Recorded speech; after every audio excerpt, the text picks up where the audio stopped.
چه تصویر جذاب و کمیاب و نابی، تو همون ماهی که افتاده رو آبی، توی بارونی که کبیر عاشق کرد، همونی که قلبمو دادم گرمش کرد. با تو خوشبختی خیلی خیلی نزدیکه، تو چشات مثل یه شهاب کوچیکه.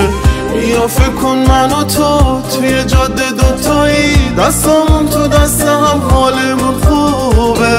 میخوام دیوونگیمونو ببینن همه، لحظه های عاشقی با تو چه خوبه. بیا فکر کن من و تو توی جاده دوتایی، دستامون تو دست هم حالمون خوبه. میخوام دیوونگیمونو ببینن همه، لحظه های عاشقی با تو چه خوبه.